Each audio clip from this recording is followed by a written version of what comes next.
Oke, silakan Pak. Lagi Pak. Ya, pelayanan saya ada di discipleship, pemuridan, dan juga di dalam SMBI, Small Matter Big Impact ini kami jadikan sebuah pelayanan di marketplace, ya, membuat satu perusahaan di bidang training, ya, consulting, ya, sumber daya manusia. Jadi berdasarkan buku berjudul Small Matter Big Impact karya Bapak Simon Ponco Hasto Saputro, salah satu mentor saya juga yang ada di Kingdom Community Center, kami membangun pelayanan marketplace, ya, dengan training ke seluruh perusahaan-perusahaan yang ada. Nah, dari situ pelayanan saya terus berkembang, ya. Jadi akhirnya hanya dua intinya, yaitu di Small Matter Big Impact ini dan di Kingdom Community Center. Hari ini saya akan mengupas sebuah tema, mengapa small matters, ya. Mengapa small matters. Terkadang kita dalam kehidupan sehari-hari mengabaikan hal-hal kecil. Hal-hal kecil itu ternyata hal-hal yang sangat prinsip dan hal-hal yang sangat penting. Orang jatuh bukan karena hal-hal yang besar. Orang jatuh karena hal-hal yang kecil, hal-hal yang sepele, hal-hal yang tidak diperhatikan. Sederhananya, hal-hal kecil itu bisa berdampak menggulung yang akhirnya menjadi snowball effect di dalam kehidupan kita. Karena tidak kita perhatikan, karena tidak kita sering diabaikan, maka hal-hal kecil itu nanti akan berdampak dalam kehidupan kita. Saya akan share screen.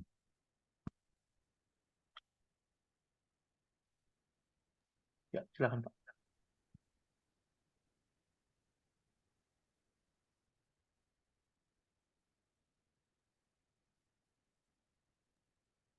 Ya, kita akan mulai dari satu firman, 1 Korintus 6, ayat 1 sampai yang kelima.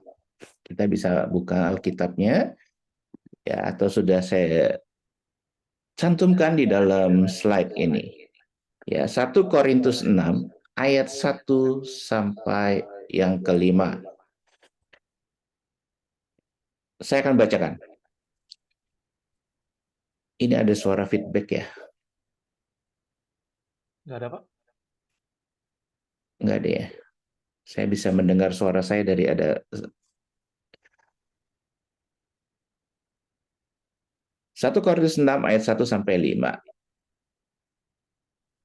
Apakah ada seorang di antara kamu yang jika berselisih dengan orang lain, berani mencari keadilan kepada orang-orang yang tidak benar dan bukan pada orang-orang kudus?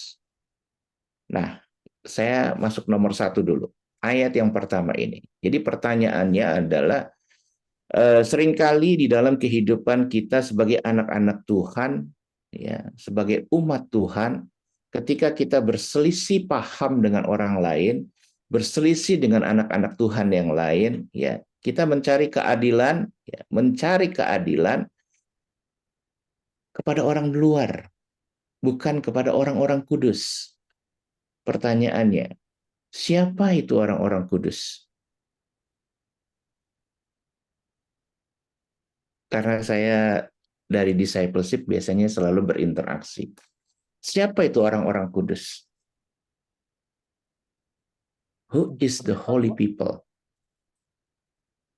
Ya, Mungkin pendeta termasuk kategori orang kudus? mungkin pendeta. Oke, oke pendapatnya. Kalau ada pertanyaannya saya balik.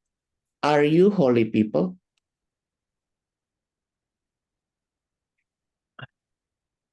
Rasa-rasanya sih belum Pak. Belum. Baik. Satu pernyataan yang Atau mungkin ada menyatakan yang belum. mau menjawab, silakan dibuka mic-nya, monggo.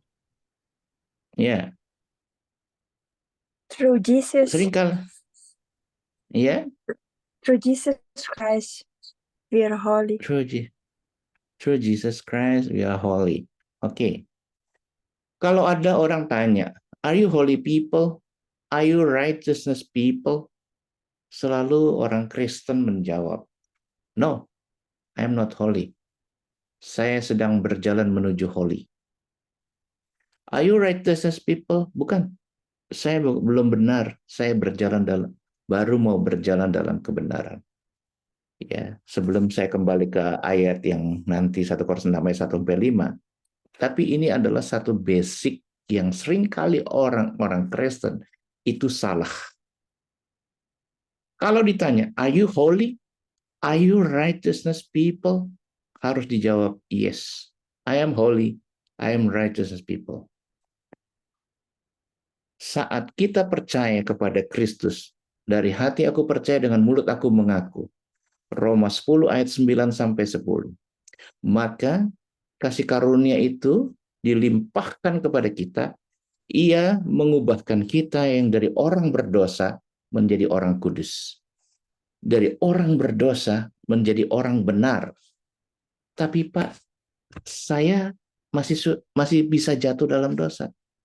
True, benar sekali. Kita masih bisa jatuh di dalam dosa, tetapi kita sudah tidak lagi hidup di dalam dosa. Jadi kalau kita ditanya, are you holy? Kita jawab, no. Berarti kita mengabaikan bahwa ya Yesus telah mengubahkan aku dari orang berdosa menjadi orang kudus. Dari orang berdosa menjadi orang benar. Kita sedang menyangkal dia. Loh, berarti sombong dong. Kalau aku sendiri masih suka jatuh, gitu bilang ngaku-ngaku holy dan ngaku-ngaku benar. Tidak. Itu namanya di konsep paradigma. Keselamatan yang pertama-tama harus berubah adalah paradigma. Darah Yesus telah menguduskan kita, darah Yesus telah membenarkan kita dengan cuma-cuma. Itu ada di paradigma. Orang kudus, orang benar, seyogyanya berjalan di dalam kekudusan. Seyogyanya, sepantasnya dan seharusnya berjalan di dalam kebenaran. Tapi faktanya aku jatuh dalam dosa. It's alright. Orang kudus, orang benar bisa jatuh dalam dosa. Tetapi dia sudah tidak bisa lagi hidup di dalam dosa. Jadi perbedaan antara hidup dalam dosa dan jatuh di dalam dosa. Jatuh di dalam dosa adalah sebuah ketidaksengajaan. Terus gimana? 1 Yohanes 1 ayat 9 berkata apa? Jika kamu mengaku dosa, ia adalah Allah yang setia dan adil. Ia akan menyucikan. Jika kamu mengaku dosamu, dia akan menyucikan dosa kita.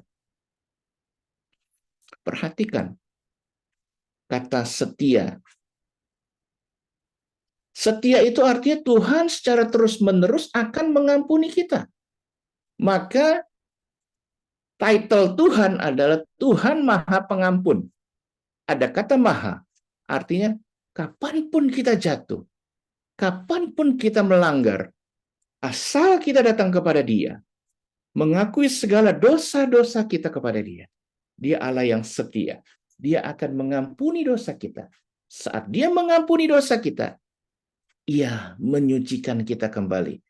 Jadi, di dalam perjalanan hidup kita, bangun tidur, ya, kita holy. Terus berjalan, jatuh dalam dosa, sadar, kita mengakui kepada Tuhan. Tuhan, aku salah. Aku minta ampun, Tuhan menyucikan kembali dosa kita. Artinya, kita holy again. Enak dong Pak ya kalau gitu, buat salah, buat dosa, jatuh, diampuni. Ya itulah makanya Tuhan disebut sebagai Tuhan Maha Pengampun.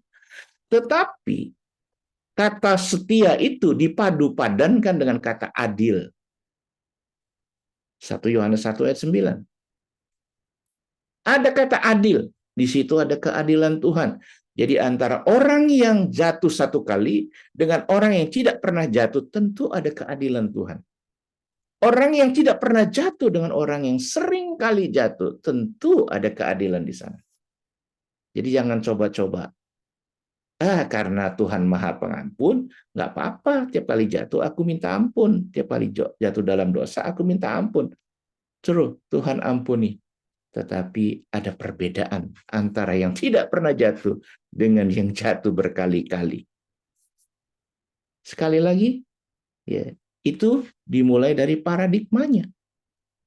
Dengan mengubah paradigma aku orang kudus, aku orang benar, maka konsep apa yang kupikirkan bahwa aku orang kudus, aku orang benar, apa yang kupikirkan itu yang akan aku perkatakan. John Maxwell punya prinsip seperti itu. Apa yang aku pikirkan, itu yang aku perkatakan. Apa yang aku perkatakan, itu yang akan aku perbuat. Apa yang aku perbuat setiap hari terus-menerus aku lakukan akan menjadi sebuah kebiasaan. Kebiasaan itulah yang akan menjadi karakter. Sehingga mulai dari pikiran kita akan berakhir dengan tindakan kita. Maka waktu aku berpikir holy, seluruh tindakan, perkataan tindakanku menuju kepada holy. Tapi kalau di sini ya bilang, aku nggak kudus, aku belum kudus. Pikiranmu telah menghambat kamu untuk mencapai kekudusan. The power of mindset. Nah, orang Kristen tuh gagal di situ. Mau melakukan perkataan yang rendah hati, mengatakan, aku masih orang berdosa. Kalau saya sebagai orang Kristen percaya kepada Kristus, saya mengaku orang berdosa, berarti kamu menyangkal dia telah menyucikan dosa kita di atas kayu salib. Itu namanya the power of mindset, kekristenan. Ya. Ayat ini menjelaskan 1 Korintus 6 ayat 1 sampai 5 ini menjelaskan. Ya.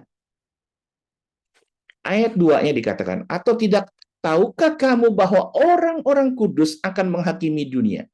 Dan jika penghakiman dunia berada di dalam tangan kamu, tidakkah kamu sanggup untuk mengurus perkara-perkara yang tidak berarti?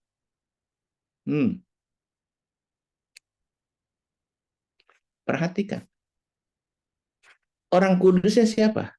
Jika penghakiman dunia berada di dalam tangan kamu, orang-orang kudus akan menghakimi dunia. Dan jika penghakiman dunia berada di dalam tangan kamu, jadi saya nggak ngomong asal-asal mengatakan bahwa we are holy people. Alkitab yang mencatat, Alkitab yang menyatakan bahwa kita adalah holy people. Jadi sekali lagi, holy people itu adalah paradigma. Faktanya aku belum holy, it's alright. Tapi paradigma kita harus holy. Nah, tidakkah kamu sanggup untuk mengurus perkara-perkara yang tidak berarti? Berarti Bapak, Ibu, Saudara semua sekalian ini adalah nantinya akan menghakimi dunia.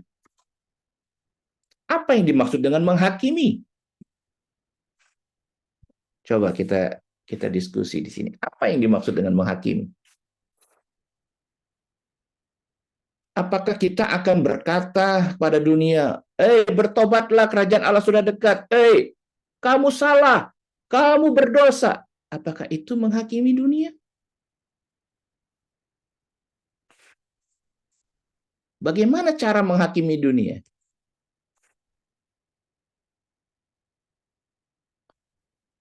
Paulus yang ngomong ini, bahwa kita orang-orang kudus akan menghakimi dunia. Dan bagaimana cara menghakimi dunia? Saya ingat ketika saya pertama kali dimuridkan di tahun 2011, mentor saya, penulis buku Small Matter Big Impact, Pak Simon Poncohasto Saputro, memanggil saya dan berkata begini, Her, sanggup nggak kamu ngomong di luar sana? Ngomong di luar sana, bukan di gereja, di luar sana. Kalau kamu mau mengenal Tuhan Yesusku, bergaullah karib dengan aku. Sebuah pertanyaan itu yang membuat saya tercengang dan saya mengatakan, belum sanggup, Pak. Sanggup nggak kamu bilang kepada orang-orang di luar, kalau kamu mau kenal Tuhan Yesus, Tuhanku, bergaul karib sama aku. Artinya apa? Sudahkah hidupku itu sebagai firman yang berjalan, firman yang hidup, sehingga aku berani mengatakan demikian? Waktu itu saya katakan tidak berani. Apa yang dimaksud dengan menghakimi? Di dalam pengadilan ada hakim, ada jaksa, ada pembela.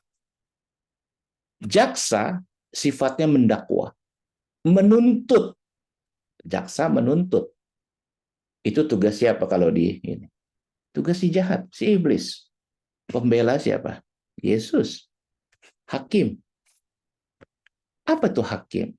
Tugas hakim. Ada yang tahu tugas hakim? Memutuskan setiap pelanggaran atau Mem kesalahan. memutuskan pelanggaran kesalahan. Hakim bertugas untuk apa? Memeriksa. Memeriksa. Sebelum memutuskan, dia harus periksa. Apa yang diperiksa? Apakah seseorang itu sesuai dengan law atau tidak? Jika tidak sesuai dengan law, perbuatannya tidak sesuai dengan law, maka dia akan dinyatakan bersalah. Tetapi ketika perbuatannya sesuai dengan law dan bisa dibuktikan nanti ya di dalam pengadilan, maka dia akan terbukti tidak bersalah. Hakim akan memutuskan, menghakimi. Berarti menyandingkan antara perbuatan dengan the law. Ini masih di ayat 2 ya. Menyandingkan perbuatan dengan the law. Hukum. Hukumnya apa? Firman. Begitu pula kita. Kalau kita sebagai orang-orang kudus akan menghakimi dunia, artinya apa? Dunia akan melihat kita. Kita akan menghakimi dunia melalui the law. Hukum, firman. Yang kita lakukan itu. Kita menjadi trendsetter. Kita menjadi patokan. Kita menjadi pattern. Orang dunia melihat, oh hidup benar tuh kayak gitu ya. Kenapa? Karena apa yang kita lakukan sesuai dengan law, firman. Oh, kalau mau hidup kudus itu kayak gitu ya. Kita akan menghakimi. Bukan menghakimi terus kita tuding. Kamu dosa, kamu dosa, kamu dosa, kamu dosa. Tidak seperti itu. Itulah yang disebut sebagai kita ini surat Kristus yang terbuka. Tujuannya apa? Supaya dilihat orang, menghakimi mereka. Oh, aku nggak seperti dia karena aku tidak melakukan the law, hukum.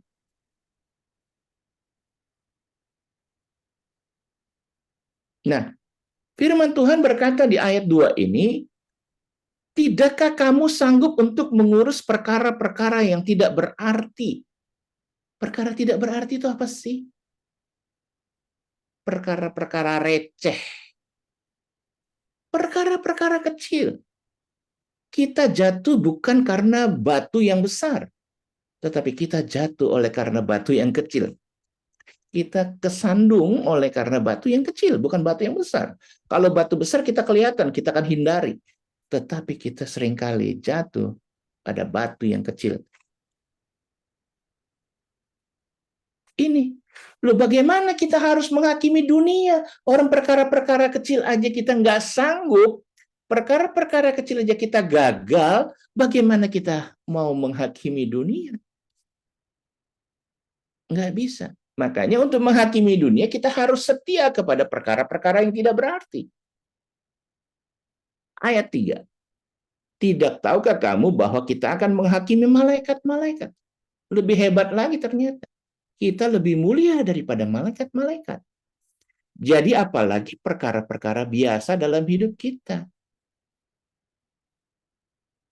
Jadi kalau kita berselisih dengan orang lain, seyogyanya ayat mengatakan itu hal-hal yang sepele kok. Perselisihan itu. Ego kita, Perkara-perkaranya setelah diselidiki, ya, seorang istri bertengkar dengan seorang suami pada saat nanti begitu misalnya mau cerai lah katanya, begitu cerai, inti permasalahannya apa? Nggak cocok, nggak cocoknya di mana? Dia punya kebiasaan begini, ternyata kebiasaan apa? Misalnya dulu pernah ada di dalam jemaat ribut, bertengkar, bahkan sampai akhirnya memicu, sampai akhirnya mau berpisah. Sepele, masalahnya apa?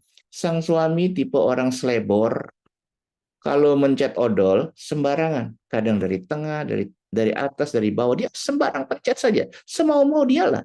Ketemu odol ya pencet gitu. Tapi istri seorang yang detail, dia mau pencet dari bawah, dia pencet dari bawah sampai ke atas. Sampai akhirnya kalau lagi ribut, kamu memang dari dulu sampai sekarang gak pernah berubah. Masalah odol di bawah-bawah nggak pernah berubah.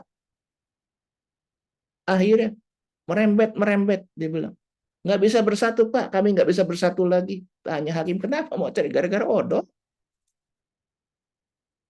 Nah, orang Kristen kalau kayak gitu malu nggak?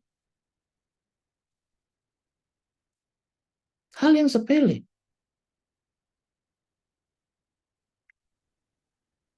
Sekalipun demikian ayat 4, jika kamu harus mengurus perkara-perkara biasa, kamu menyerahkan urusan itu kepada mereka yang tidak berarti dalam jemaat. Di dalam jemaat nih, ya.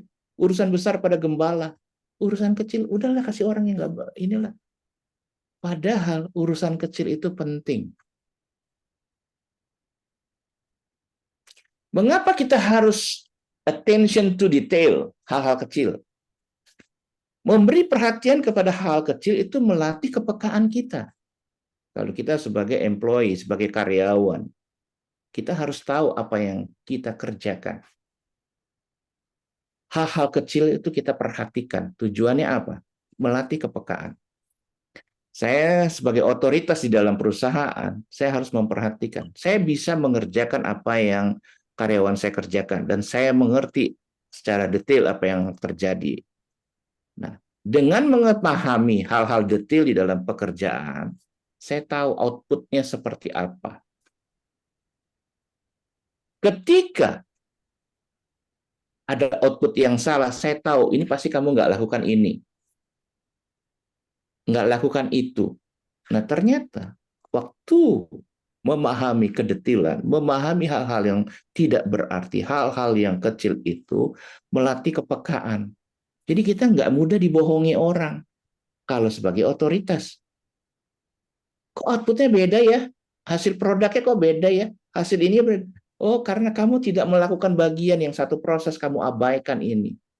Kita akan mengerti hal-hal yang demikian. Nah, berarti 1 Korintus 6 ayat 1-5 menyatakan kita orang kudus, kita orang benar, ya. Kita akan menghakimi dunia, kita akan menghakimi malaikat-malaikat asalkan kita sanggup mengurus perkara-perkara yang tidak berarti. Perkara-perkara apa yang tidak berarti dalam hidup kita yang sering kali kita abaikan?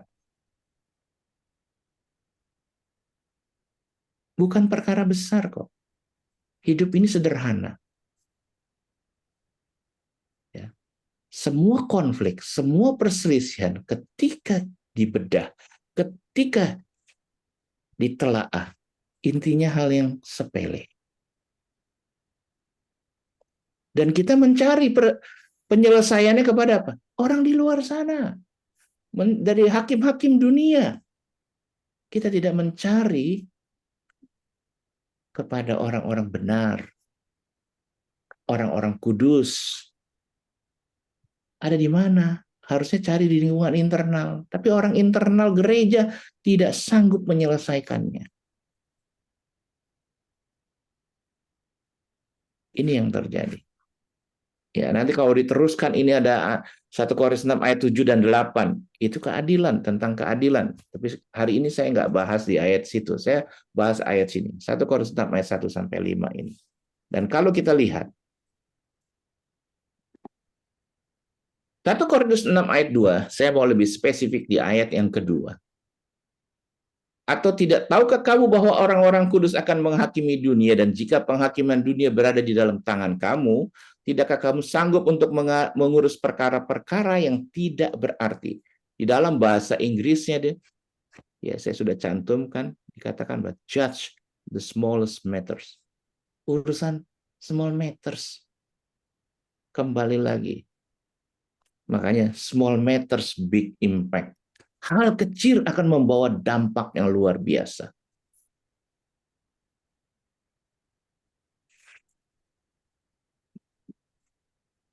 Small matters berkaitan dengan, nah kita buka Lukas 16 ayat yang ke-10. Lukas 16 ayat yang ke-10. Dikatakan bahwa barang siapa setia dalam perkara-perkara kecil, ia setia juga dalam perkara-perkara besar. Dan barang siapa tidak benar dalam perkara-perkara kecil, ia tidak benar juga dalam perkara-perkara besar. Ayat ini berbicara tentang karakter.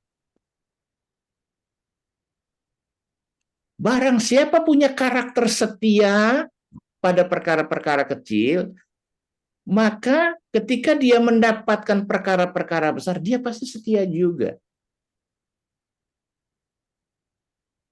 Ini berbicara karakter karena berbicara tentang kesetiaan, setia pada perkara kecil. Apakah ini dimiliki oleh orang-orang Kristen? Harusnya iya. Lukas 19 ayat 17. Ayat yang mirip, yang sama juga dikatakan. Katanya kepada orang itu, kata Yesus nih ya, baik sekali perbuatanmu itu, hai hamba yang baik. Engkau telah setia dalam perkara kecil. Karena itu, terimalah kekuasaan atas 10 kota. Lukas 19 ayat 17 berbicara apa? Impact-nya. Dampaknya.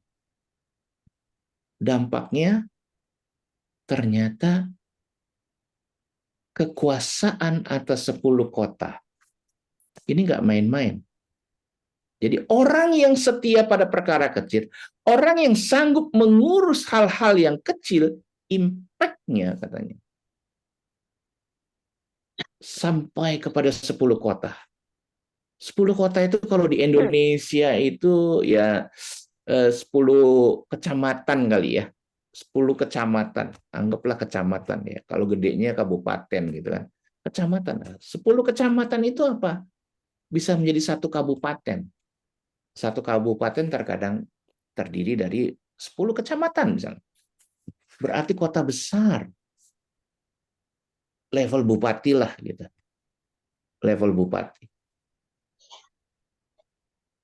Jadi orang yang setia pada perkara kecil ya akan menerima kekuasaan. Impact-nya so powerful. Sudahkah kita punya impact yang sedemikian rupa dalam kehidupan kita? Makanya judulnya Small Matters, Big Impact. Melakukan hal kecil tetapi berdampaknya luar biasa. Karena banyak yang diabaikan. Orang-orang Kristen tidak melakukannya. Yang seharusnya orang Kristen itu menjadi garam dan terang, dia tidak lakukan itu. Karena apa? Karena dia pikir itu hal kecil kok. Nggak usah diperhatikan. Dibiarkan saja. Tetapi dia lupa dengan firman ini. Nah, kita kan belajar hal kecil apa yang sering diabaikan oleh orang-orang Kristen. Nah, yang sering kali diabaikan itu adalah ini, the golden rule. Apa itu the golden rule? Matius 7 ayat 12. Perhatikan ayat ini. Segala sesuatu yang kamu kehendaki supaya orang perbuat kepadamu, perbuatlah demikian juga kepada mereka. Itulah isi seluruh hukum Taurat dan kitab para nabi. Jadi isi seluruh hukum Taurat dan kitab para nabi diterjemahkan hanya dengan satu ayat ini, Matius 7 ayat 12. Ini namanya mbahnya ayat, kakeknya ayat. Ini mbahnya ayat. Seluruh hukum Taurat, kitab para nabi disimpulkan melalui satu, Matius 7 ayat 12. Jadi kalau kamu mau orang mengasihi kamu, kamu harus mengasihinya. Kalau kamu mau orang berbuat sesuatu, kamu harus berbuat itu juga lebih dulu.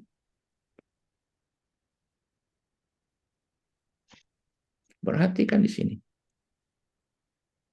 Ikatan Dokter Indonesia mengambil ayat ini, golden rule-nya.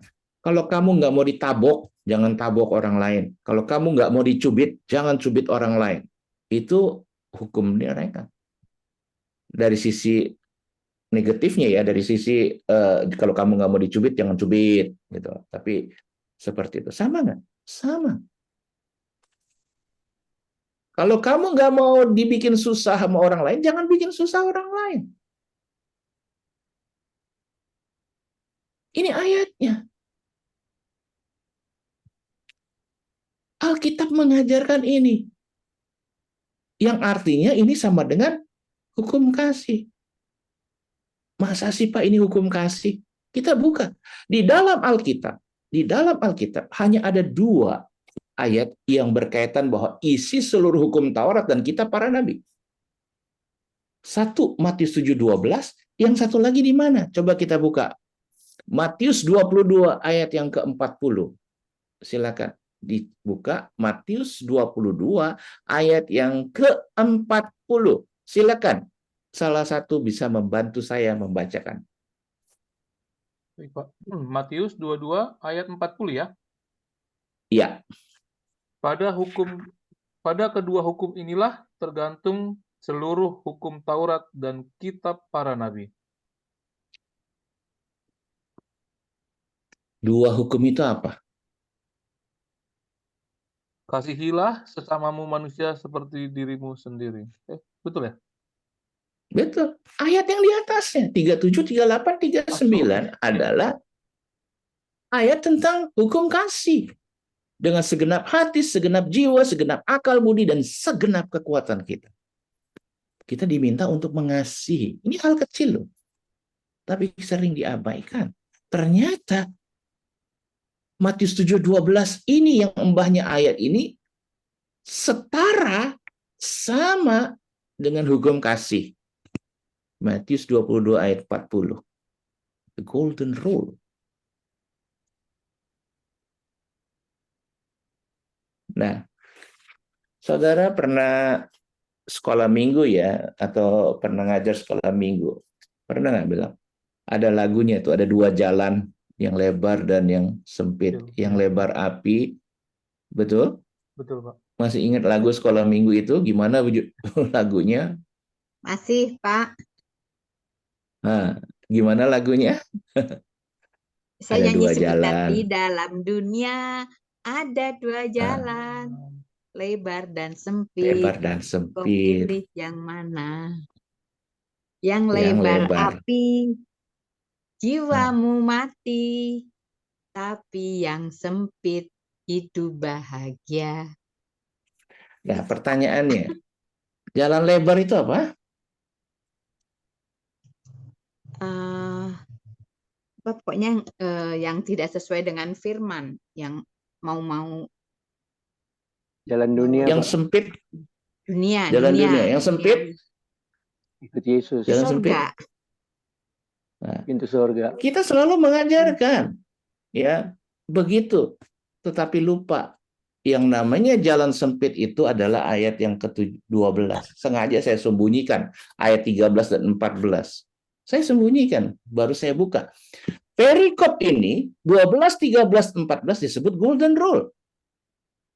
13 dikatakan, masuklah melalui pintu yang sesak, karena lebarlah pintu dan luaslah jalan menuju kepada kebinasaan, dan banyak orang yang masuk melaluinya. Karena sesaklah pintu itu, sempitlah jalan yang menuju kepada kehidupan, dan sedikit orang yang mendapatinya. Jadi Matius 7 ayat 12 itu adalah jalan yang sempit. Nah, ini ingat nih guru-guru sekolah minggu, kalau ngajarin jalan yang sempit itu apa? Oh, percaya Tuhan Yesus. Yang mana? Ayat 12. Spesifik menuju kepada ayat 12. Karena ini satu kesatuan. Jalan lebar dan jalan sempit. Kita buat, pokoknya ya udah ikut Yesus lah, jalan lebar, jalan sempit. Gitu loh. Ikut Yesus itu jalan sempit. Setuju, ikut Yesus itu jalan sempit. Yang mana ikut Yesus? Kalau kamu melakukan ini, karena nggak ada orang yang mau, sempit jalannya. Banyak orang mau melakukan Matius 7 ayat 12? Nggak mau. Orang selalu nuntut orang lain untuk melakukannya lebih dulu. Orang selalu menuntut orang lain melakukan lebih dulu. Tetapi Tuhan Yesus mengajarkan apa? Kamu lakukan dulu, bukan orang lain. Kamu lakukan dulu, bukan orang lain. Itulah jalan sempit. Nggak ada yang mau. Even orang Kristen udah pinter lagu ini, tetapi dia tetap nuntut orang lain duluan lakukan. Bener nggak? Halo? Ya, betul, Pak. Ini. Makanya itu sering diabaikan. Makanya nggak punya impact. Selalu nuntut orang lain berbuat lebih dulu. Buatlah lebih dulu. Itulah jalan sempit. Melalui sangkal diri pikul salib. Itulah jalan sempit. Sederhana kan? Jadi hidup kekristenan itu nggak ngejelimet, sederhana, asal mau menjalankannya. Jalan yang sempit itu ya kayak gitu.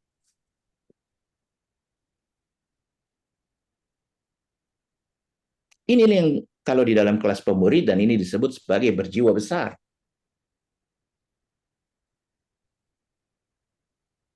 Karena nggak banyak orang mau melakukan ayat 12.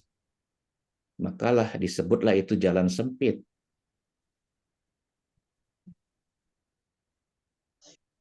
Sampai sini jelas ya, Bapak, Ibu, Saudara. Ini basic sekali. Pelajaran ini sangat basic di dalam Small Matter Big Impact. Ini adalah pondasinya. Ini loh. Bagaimana kita bisa memenangkan dunia, menghakimi dunia, kalau kita selalu tuntut orang lain, kalau kita selalu tuding orang lain. Padahal kita akan menghakimi. Orang kan melihat contohnya dong. Loh, contohnya kamu aja nggak melakukan, bagaimana bisa katanya menghakimi dunia? Untuk menghakimi dunia, kita harus lakukan dulu. Matius 7 ayat 12. Jadi orang Kristen jangan pintar berteori. Ini, ya. Mari kita kejar ini di dalam kehidupan kita. Hal kecil yang sering diabaikan. Berikutnya apa?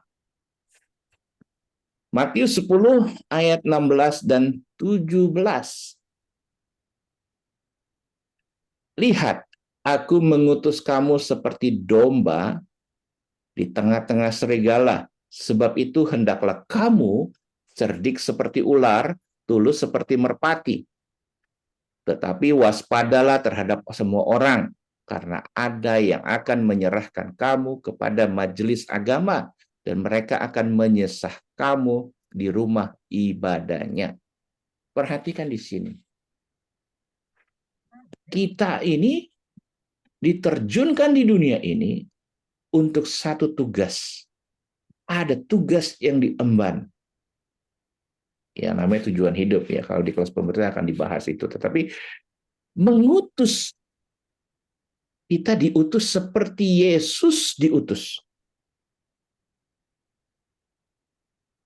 Gambaran domba adalah gambaran Yesus. Kalau di kitab Lukas dikatakan, aku mengutus kamu seperti anak domba. Anak domba. Anak domba itu anak domba Allah itu siapa? Kristus. Seperti anak domba, seperti aku mengutus kamu seperti Kristus diutus. Di tengah-tengah serigala. Serigala itu gambaran dunia. Kira-kira domba di tengah serigala dicaplok nggak? Dicaplok. Tapi Tuhan kasih yang namanya SOP, Standard Operating Procedure. SOP-nya apa? Ini perhatikan di sini. Cerdik seperti ular. Jangan dibalik. Dan tulus seperti merpati. SOP-nya itu. Plus waspada terhadap semua orang. Waspada itu bukan curiga. Curiga itu sudah menghakimi. Sudah ada penghakiman di sana. Tetapi waspada itu berjaga-jaga. Belum terjadi. Tapi kalau curiga, sudah terjadi. Udah dicurigai. Ya, hatiku sudah menuduh dia. Hatiku sudah menuduh dia melakukan itu. Curiga. Tapi waspada, tidak. Aku netral dan berjaga. Supaya apa? Kita bisa berbaur kepada semua orang. Kepada serigala. Dan memenangkan serigala. Karena tahu serigala-serigala itu akan menyesah aku. Serigala itu akan menganiaya aku. Tapi aku, nah, disinilah. Cerdik seperti ular itu berbicara apa? Kompetensi. Sedangkan tulus seperti merpati itu berbicara karakter. Jadi Tuhan sudah ajarkan kepada setiap umat Tuhan untuk yang namanya ada sebuah keseimbangan SOP-nya antara karakter dan kompetensi. Seringkali ya di gereja diajarkan karakter. Tulus. Ya. Kita perhatikan. Orang yang cerdik seperti ular, orang yang kompetensinya tinggi, tanpa diimbangi dengan ketulusan seperti merpati, cenderung untuk merugikan orang lain. Sebaliknya, orang yang tulus seperti merpati, karakternya jempolan, tapi nggak punya kompetensi yang tinggi, merugikan diri sendiri. Cenderung merugikan diri sendiri. Jadi Tuhan sudah kasih rumusnya, tetapi sering diabaikan. Ini nggak pernah dilakukan ini. Ini nggak pernah dilakukan. Cerdik seperti ular, berbicara kompetensi, kita nggak mau mengejar kompetensi yang ada. Kompetensi itu dari akar kata potensi, poten. Allah kita omnipoten. Kita nggak mau mengejar kompetensi. Potensi nggak mau dikembangkan. Keahlian skill kita nggak mau kita tingkatkan. Nggak mau upgrade. Jadi ada gereja yang dari dulu begitu-gitu aja. Tempatnya jelek, ya bau pesing, kayak gitu aja. Yang penting Tuhan lihat hati katanya. Setuju sama itu. Tetapi lihat, bagaimana kamu mau memenangkan orang-orang kaya? Bagaimana kamu mau memenangkan kaum necis masuk dalam gereja kalau gereja kamu seperti itu? Karena manusia melihat rupa, maka kita harus mengatasi rupa. Tetapi ada keseimbangan dengan karakter.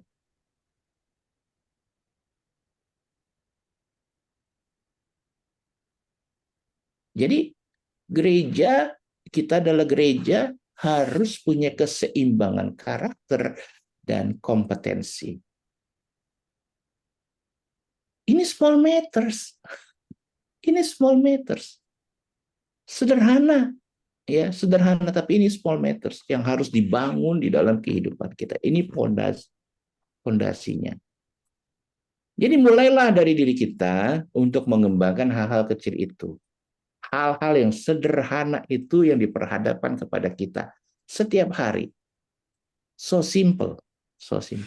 Makanya mulai dari kapan kita mulai kerjakan ini? Sebenarnya harus kita kerjakan saat kita mulai bertobat. Saat kita bertobat, ini harus mulai dikejar. Tetapi kadang-kadang kita luput. Sudah 30 tahun ikut Tuhan. Tapi kita nggak pernah melakukan ini. Menyeimbangkan karakter dan kompetensi. Kita tidak pernah melakukan Matius 7 ayat 12. Kalau kamu nggak mau dicubit, jangan cubit. Kalau kamu nggak mau disakiti, jangan sakiti. Kalau kamu mau orang mengasihi kamu, kasihi dulu. Kita nggak lakukan itu. Karena itu jalan yang sempit.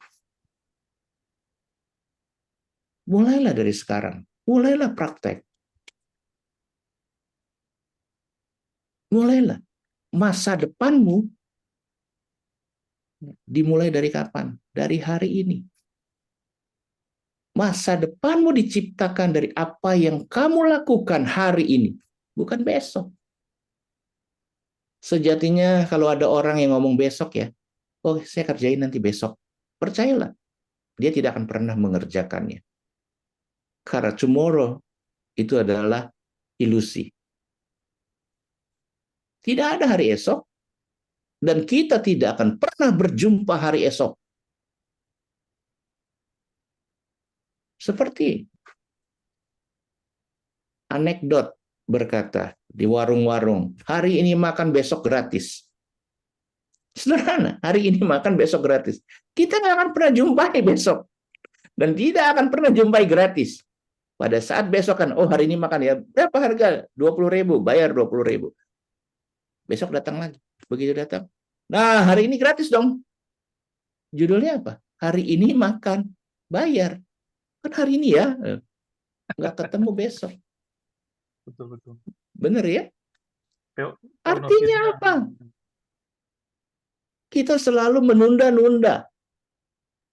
Kita selalu membuat alasan yang tepat untuk penundaan. No.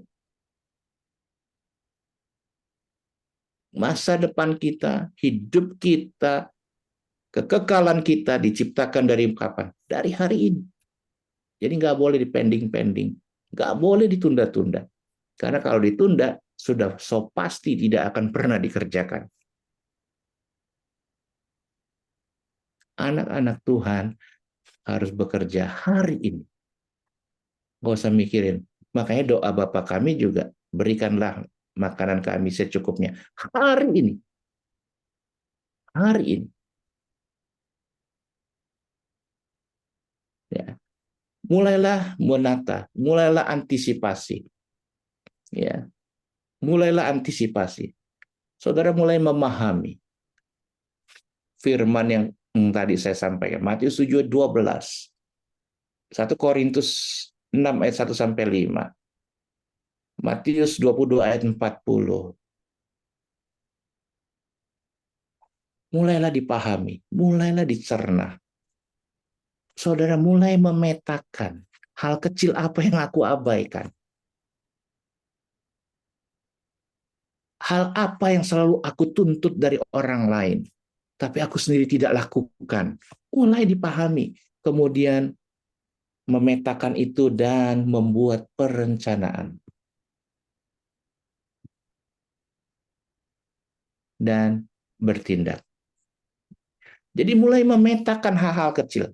Mulai perhatikan attention to detail. Di dalam sebuah pelatihan Navy SEAL, ya, pada saat Navy SEAL itu dilatih, para instruktur Navy SEAL selalu membentak siswa-siswa Navy SEAL. Dia selalu mengatakan, attention to detail, attention to detail. Mereka katakan, latihan hari ini, kamu keluar peluh dan keringat. Tetapi di dalam kehidupanmu nyata, dalam peperangan nyata, kamu teledor melakukan hal yang kecil, akan keluar darah bercucuran.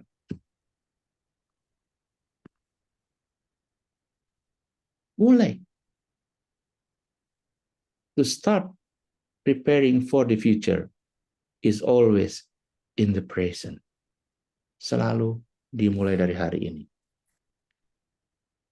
Saudara mau berubah, saudara harus mulai dari hari ini. Kita akan belajar 5 tipe orang percaya. Ya, saya sedikit bukakan 5 tipe orang percaya.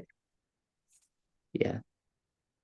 Tipe pertama adalah tipe diperintah. Saat kita percaya kepada Tuhan, kita belum melakukan apa-apa, just believe in faith, maka kita orang yang diperintah. Nanti saudara nilai diri saudara ada di mana. Untuk baca firman, selalu disuruh-suruh. Untuk berdoa, selalu disuruh-suruh. Ini Kristen baik. Kristen yang pemula. Karena untuk melakukan kebenaran harus diperintah-perintah. Untuk melakukan hal kecil diperintah-perintah. Disuruh-suruh. Dia belum mengerti esensinya. Dia belum mengerti tujuan hidupnya. Untuk apa? Kemudian setelah diperintah-perintah, harusnya seseorang bertumbuh. Kalau dari 5 tahun, 10 tahun, 15 tahun ikut Tuhan Yesus selalu disuruh-suruh. Mau doa saja mesti disuruh, mau baca Alkitab aja harus disuruh. Itu tandanya kita tipe orang Kristen yang diperintah-perintah, disuruh-suruh, tipe paling dasar. Seharusnya kita berkembang. Setelah ikut Tuhan sekian lama, kita harusnya mulai punya yang namanya kemandirian. Mandiri, sudah tahu tujuan hidupku, sudah mengerti apa yang harus kukerjakan. Mandiri, mampu mengerjakannya dengan sebuah kesadaran sendiri. Mandiri. Tetapi masih sebatas diri sendiri. Untukku. Orang yang bisa mandiri melakukan itu, ya, belum berdampak, masih sebatas diri sendiri. Kemudian dalam skop yang lebih besar lagi, masuk di dalam komunitas yang lebih kecil, ya, mulai punya inisiatif, bergerak. Kita dibilang pergilah, jadikanlah segala bangsa, belum sampai ke situ, baru mulai inisiatif, mulai bantu-bantu kecil, pelayanan-pelayanan kecil, inisiatif. Ya. Punya usul Pak Ketua, saya harus begini, bukankah kita harusnya begini? Nanti Pak Ketuanya bilang, usul kamu bagus ya, kamu yang jalanin. Jawabannya apa? Wah, jangan aku Pak Ketua. Inisiatif itu baru sebatas ngomong, belum tindakan. Inisiatif. Pak Ketua, aku usul. Begitu Pak Ketua ya bilang setuju, kamu jalanin. Jangan aku Pak Ketua. Itu tipe orang yang inisiatif. Orang Kristen banyak yang seperti itu. Cek aja sendiri. Yang berikutnya orang kreatif. Kreatif itu apa? Dia usul, dia bisa kerjakan. Dia bisa memberikan hasil. Orang kreatif. Jadi orang Kristen harus kreatif katanya. Enggak cukup. Dia harus yang namanya inovatif. Apa itu inovatif? Inovatif itu jadi inovator. Inovator itu artinya memberi dampak, memberi impact. Hidupnya menjadi contoh. Trendsetter, inovator. Banyak tokoh-tokoh yang menjadi inovator. Thomas Alva Edison adalah seorang inovator yang menemukan bola listrik, lampu. Alexander Graham Bell, telepon. Kalau nggak ada Alexander Graham Bell, tidak ada handphone kita. Walaupun zaman dulu masih pakai kawat. Telepon begitu. Model begitu. Tetapi dia menjadi inovator. Memberi terobosan. Nah, hidup kita ini menjadi terobosan. Memiliki impact, itu garam dan terang. Garam berbicara rasa, artinya kehidupan kita bisa dirasa oleh orang lain, dan terang itu dilihat. Orang bisa melihat kehidupanku. Gitu. Jadi janganlah kita menjadi garam dan terang di gereja. Nggak ada gunanya. Saya mau katakan nggak ada gunanya. Kok kejam banget gitu ya, nggak ada gunanya. Di gereja itu adalah gudang garam. Semua orang yang ke gereja memiliki garam. Kamu tambahin garam, nggak ada gunanya. Garam itu berguna di tempat yang hambar. Di mana yang hambar? Di luar mimbar kita. Di luar mimbar yaitu mimbar kehidupan kita, yaitu di mana? Di marketplace. Kalau di gereja makanya sering terjadi banyak perkelahian, banyak perselisihan. Kenapa? Saling menggarami, saling memberi rasa, sikut-sikutan di gereja. Karena udah jadi gudang garam. Gereja itu tempat memperlengkapi orang-orang kudus. Kita kan orang kudus, kita diperlengkapi di gereja. Holy people diperlengkapi. Untuk apa? Untuk kemudian diutus. Pergi. Kemana perginya? Ke marketplace. Diperlengkapi di gereja, kemudian diutus. Senin sampai Sabtu kita ada di marketplace, menjadi garam. Minggu diperlengkapi. Senin terus begitu. Itu namanya seperti itu. Bukan ngumpulin ke dalam, diutus. Gereja yang cari masuk ke dalam, dia nggak berkembang. Terang. Terang itu apa? Untuk cahaya. Akhirnya orang masuk di gereja saling terang-terangan, saling menerangi alias senter-senteran, tersinggung. Di gereja paling banyak ketersinggungan. Saling senteran ya, terang sama terang. Nggak berdampak. Terang itu berdampak di tempat yang gelap. Gelap itu ada di mana? Di dunia. Jadi, jadilah seorang yang inovatif, inovator yang memiliki impact, garam dan terang. Dirasa di dunia, ya orang merasakan kasih Kristus itu ada, orang melihat terang Kristus itu ada di dalam diri kita. Makanya, sanggupkah kamu, kata Pak Simon kepada saya, mengatakan, kalau kamu mau kenal Tuhanku, bergaul karib sama aku. Karena dulu saya terkotak, jadi garam dan terangnya di gereja saja. Di luar nanti dulu. Harusnya jadi garam dan terang ini ada di luar sana. Itulah ibadah yang sejati. Ibadah yang sejati, not in church. Ibadah yang sejati itu ada di mana?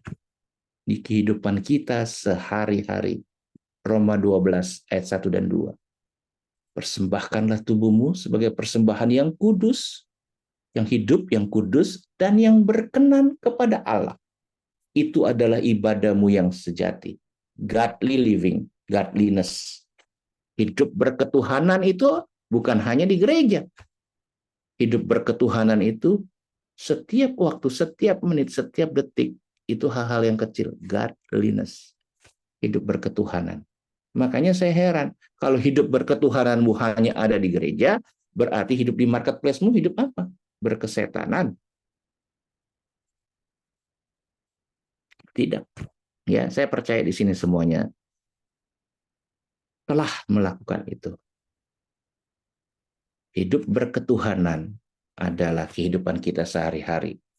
Itulah ibadah yang sejati. Itulah ibadah kita. Jadi bukan di gereja. Gereja itu tempat pelatihan, tempat memperlengkapi orang-orang kudus, ya, tempat di mana kuasa Tuhan dinyatakan ada di situ.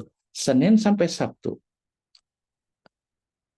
aku berkiprah di marketplace, Minggu diperlengkapi, di situ ada kesaksian bagaimana kehidupan kita, hal-hal kecil yang kulakukan selama 1 minggu.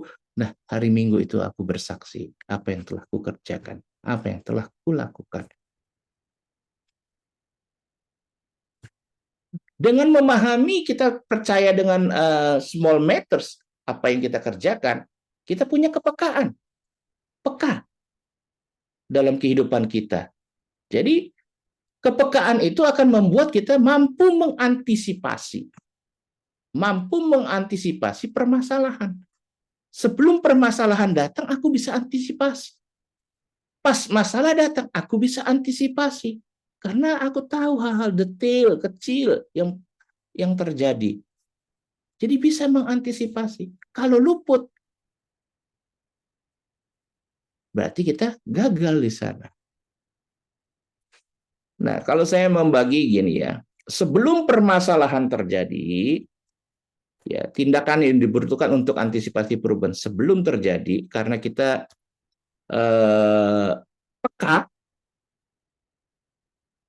Kita kalau yang pernah baca buku Who Moved My Cheese, ya karangan Spencer Johnson, tentang ada 4 tokoh di situ, Ham, House, Sniff, dan Screw, ya itu bagus, buku itu bisa dibaca, ya. Bagaimana mengantisipasi perubahan, bagaimana mengantisipasi ketika ada permasalahan datang dengan small matters itu, ya. Sebelum terjadi permasalahan, kita jauh karena punya kepekaan. Nanti ini bakal bermasalah. Nanti ini bakal terjadi seperti ini. Karena kita punya kepekaan. Sebelum terjadi nih, tapi kita sudah mendeteksi kemungkinan terjadi. Apa yang harus kita butuhkan untuk melakukannya? Wah, 5 tahun lagi nih bisa bahaya ini. Ini ada seperti ini nih, ada kemungkinan seperti ini. Maka kita harus punya vision. Kita harus punya visi. Sebelum terjadi, maka kita harus kembangkan visi kita untuk upgrade. Jadi pada saat masalah itu datang, I'm already, sudah siap. Sebelum terjadi, maka yang perlu dilakukan oleh setiap kita membangun visi supaya ke depannya aku mampu menanggulanginya.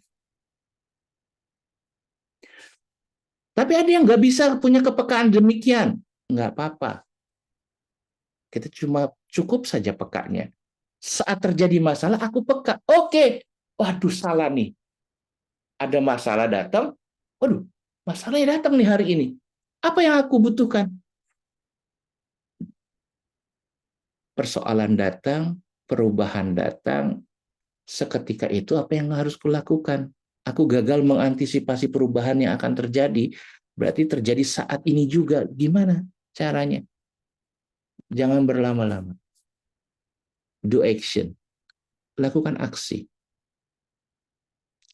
Anak Tuhan kadang-kadang berlama-lama, berpikir berlama-lama, melo, menangisi, meratap, tidak berada di atas situasi. Jadi saat kejadian, karena kita mengerti hal-hal yang kecil, kita langsung beraksi, mengatasi hal-hal kecil itu. Beraksi. Nah, ada orang yang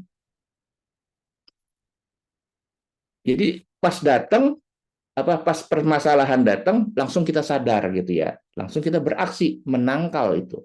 Nah, ada orang yang nggak sadar tuh, masalahnya sudah datang. Udah gagal dulu tuh, sudah gagal, kalah, terus gimana dong antisipasinya? Mau nggak mau kita harus revitalisasi, alias bertobat. Inilah kehidupan kita. Di dalam umat, di dalam diri kita harus punya sebuah vision untuk mengantisipasi perubahan yang akan terjadi, masalah yang akan datang. Kita harus punya aksi untuk mengatasi persoalan yang datang, dan terkadang mungkin kita harus lakukan revitalisasi karena kita baru sadar belakangan. Sudah terjadi, sudah kalah, baru kita sadar. Maka kita harus revitalisasi semua. Ya, nggak gampang ya jadi orang Kristen. Yes. Maka itu mulailah kita lakukan perubahan diri kita. Lakukanlah perubahan diri kita. Makanya ada orang bilang, ikut Tuhan, udah nggak perlu ngapa-ngapain. Yang namanya paham anugerah. Keselamatan itu memang tidak perlu diperjuangkan. Tetapi setelah kita diselamatkan, kita harus melakukan pekerjaan baik. Kita harus melakukan yang namanya keselamatan itu. Mengerjakan keselamatan itu bukanlah anugerah. Memperoleh keselamatan itu adalah anugerah. Setelah memperoleh keselamatan, tidak boleh disia-siakan. Itu hal yang sepele. Banyak orang pikir, jadi orang Kristen sudah terima Yesus, sudah nggak perlu ngapa-ngapain lagi. Itu salah paham. Keselamatan itu adalah tiket masuk. tiket masuk untuk masuk dalam perlombaan yang diwajibkan. Tiket masuk, kunci untuk menjalani kehidupan. Saya menggambarkan seperti ini. Manajemen perubahan hidup kita. Saudara dan saya, ya, manusia lama kita. Manusia lama sebelum bertobat, kita punya status lama sebagai orang berdosa. Sebagai orang yang tidak kudus.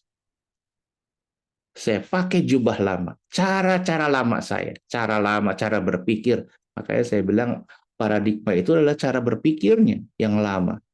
Yang dilandasi oleh ego, keinginan daging, dipengaruhi kehidupan dunia. Itu akan menghantar kita kepada kematian. Aku yang lama. Nanti bisa dilihat Efesus 4 ayat 22 dan sampai 24 dan Kolose 3 ayat yang 10. Tapi begitu aku percaya kepada Kristus, keselamatan roh namanya ya. By faith, keselamatan ini. Yang diselamatkan dulu itu adalah rohnya. Hidup kita belum. By faith. Jadi kita memperoleh status yang baru, kehidupan yang baru, tujuan baru, Christ likeness, serupa dengan Kristus. Inilah kita harusnya. Kita sudah dipindahkan posisinya, tetapi masih yang lama, hidupku yang lama, mau mencapai yang kuning ini, itu namanya insanity. Enggak bisa.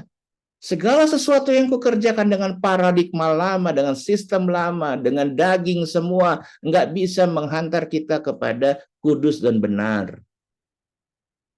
Pasti larinya ke yang hitam lagi. Enggak bisa. Bagaimana setelah kita terima keselamatan itu, roh itu? Lakukan step by step. Langkah-langkah kecil. Kita mau dapetin tujuannya sudah kita peroleh. Ya, statusnya sudah kita peroleh sebagai orang kudus dan orang benar. Tetapi masalahnya aku masih belum kudus. Itulah yang harus dikejar. Dengan mengerjakan apa? Adaptasi kebiasaan baru. Pengerjaan manusia roh dengan mengerjakan keselamatan oleh tubuh dan jiwa melalui sangkal diri dan pikul salib. Pelan-pelan. Kita bergeser, kita pelan-pelan. Pelan-pelan dari nol, dari zero. Ya, kita pelan-pelan. Sampai kita menanggalkan semua yang lama dari diri kita. Mengenakan manusia baru yang terus-menerus memperoleh pengetahuan yang benar menurut gambar kaliknya, yaitu Yesus Kristus. Sampai kita mulai mengerjakan caranya dengan cara baru. Ada masalah? Pakai cara yang baru. Cara berpikir baru, sistem baru yang namanya sistem kerajaan. Kingdom mindset. Pakai jubah yang baru. Mulai dipimpin Roh Kudus berdasarkan nilai kerajaan. Maka ini akan menghantar kita kepada new destiny itu tadi. Yang sudah kita peroleh dengan hanya mengucap saja Roma 10 ayat 9 dan 10.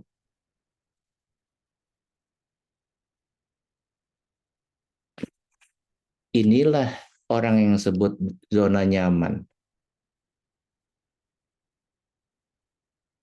Maunya langsung sampai ke sana tanpa berbuat do nothing. Nggak bisa.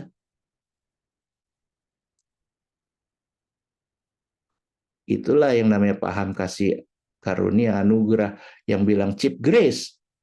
Udah terima keselamatan, do nothing. Kamu akan kembali lagi ke status lama kamu. Kalau kamu tidak mengubah karakter kamu. Yang inilah yang namanya zona iman. Ini zona iman. Nggak ada yang mau. Small matters. Nah, membangun kebiasaan baru inilah membangun hal-hal yang kecil. Doing small matters. Ini di sini. Ini bukan hal yang besar dilakukan. Kita berpikir mau langsung lompat seperti ini. Nggak bisa. Kita lakukan hal kecil. Setapak demi setapak. Ya. Dengan konsistensi. Maka kita akan mencapai garis akhir dengan sempurna. Sebuah quotes berkata demikian. Disiplin leads to habit. Habit leads to consistency. Consistency leads to grow. Ya. Dengan memahami small matter, dengan melakukan small matter secara terus-menerus, maka kamu akan berubah, bertumbuh, dan berbuah. Seperti di dalam Kolose 2 ayat 6 sampai 7. Itulah tahap pertumbuhan manusia. Kolose 2 ayat 6 sampai 7. Kamu telah menerima Yesus Kristus Tuhan kita. Itu adalah proses manusia baru, pembongkaran paradigma. Hendaklah kamu tetap di dalam Dia, mulailah tetap di dalam Dia, hidup oleh Roh. Artinya mulai menanggalkan segala apa yang dilakukan dalam kedagingan. Tanggalkan, hidup oleh Roh. Hendaklah kamu berakar dan bertumbuh di dalam Dia. Mulailah dibangun. Dan hendaklah kamu bertambah teguh di dalam iman. Jadi mulai bertambah dewasa. Dan hendaklah kamu berlimpah dengan syukur. Kolose 2 ayat 6 sampai 7 itu tahapan kehidupan manusia roh kita. Manusia baru, paradigma. Yang kedua, tetap di dalam Dia, jangan keluar-keluar. Kita seringkali mau keluar-keluar. Yang ketiga, mulai dibangun. Dan akhirnya mulai mendewasakan. Mulai ada ujian-ujian. Ya. Akhirnya, outputnya, ada masalah mengucap syukur. Ada masalah mengucap syukur. Itu adalah proses berubah, bertumbuh, berbuah dalam hidup kekristenan. Kiranya ini bisa membuat Bapak Ibu sekalian terbuka dan mulai melakukan small matters di dalam kehidupan. Lakukan hal-hal yang kecil yang diperhadapkan kepada kita. Gak usah mikir yang gede-gede, yang kecil-kecil. Sama anak, apa yang membuat sengketa dengan anak? Cara komunikasi kah? Dengan suami, kenapa tidak ada kesesuaian? Mulai dia ternyata, oh ini akarnya. Akarnya adalah hal yang kecil, sepele kok. Masalahnya, aku selalu tuntut untuk dia berubah. Tapi aku tidak mau menuntut diriku. Ya. Kecenderungan manusia, ya, terlalu sering manusia menuntut orang lain untuk berubah. Terlalu sering. Di mana menuntut orang lain berubah itu kita tidak punya kuasa. Tetapi terlalu sering, maka terlalu jarang saya menuntut diri saya, di mana saya punya kuasa, yaitu apa? Mengubah diri sendiri. Terlalu sering mau mengubah orang lain, tetapi terlalu jarang untuk mengubah diri kita sendiri. Berubahlah. Lakukanlah hal-hal kecil. Maka kamu akan sukses. Kamu bisa mengatasi semua persoalan-persoalan dalam hidupmu. Melalui kehidupan. Apapun yang diperhadapkan kepada kita, kita akan mampu. Kenapa? Karena kita mulai membangun kepekaan roh di sana. Doa saya, kiranya rekan-rekan pergi dapat mengembangkan ini. Small matters akan memiliki impact. Hal-hal kecil akan berdampak luar biasa. Demikian. Terima kasih. Saya kembalikan kepada moderator. Baik, makasih Pak Heri. Wow,